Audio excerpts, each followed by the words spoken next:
Қарға баласын әппағым дер, кірпі баласын жұмсағым дер. Баяғы өткен заманда Сүлеймен деген патша кірпі мен қарғаға былай деп бұйрық береді.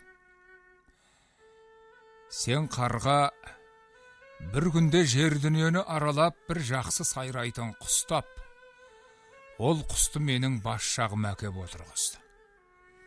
Таң атқанда ол құс мені сайраған дауысымен оятсын. Ал сен кірпі барып жердің жүзін тінтіп бір жұмсақ нәрсе тап. Ол нәрсені әкеліп дәл менің жастығымның үстіне бетіме тақау қой.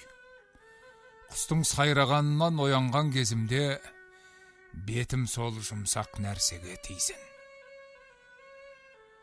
Қарға дамыл таппай көп жерді аралап, көп құстың сайрағанын естиді. Бірақ бұған бірде-бір құстың сайрағаны ұнамайды. Мұның ойлауынша бұлбұл және басқа құстар жаман сайрайтын болып көрінеді. Даусы жақсы құс таба алмай, қарға сорлы қайғырады. Енді маған өлім келді ғой деп, таң мезгілінде шаршап шалдыққан қарға ұясына қайтады. Анасын көрген соң балапандары қарқылдай бастайды. Бұлардың қарқылдағаны қарғаға сондай әдемі, сондай нәзік көрінеді. Бұлардың қасында бұлбұл және басқа құстар әлде қайда жаман сайрайтын болып көрінеді. Қарға қуанып, балапандарын Сүлейменге әкеліп, бас жағына ұя салып, соған отырғызады. Кірпі де дамыл таппай, жердің жүзін кезіп, жұмсақ нәрсе іздейді. Бірақ еш жерден таба алмайды. Бұл да жалығып, арып шаршап үңгіріне келеді. Анасын көрген соң балапандары алдынан шығып құшақтайды. Кірпі балаларының денесі сондай жұмсақ сезіледі.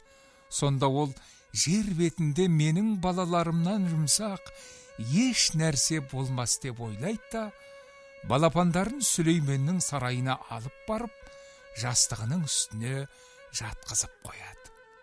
Таң атады. Қарғаның балапандары қарқылдай бастайды. Сүлеймен оянып, оларға қарай бергенде, мұның бетіне кірпі балаларының түрпі тікендері қадала кетеді. Қараса қарғаның балапандары мен кірпінің балапандары жатыр екен.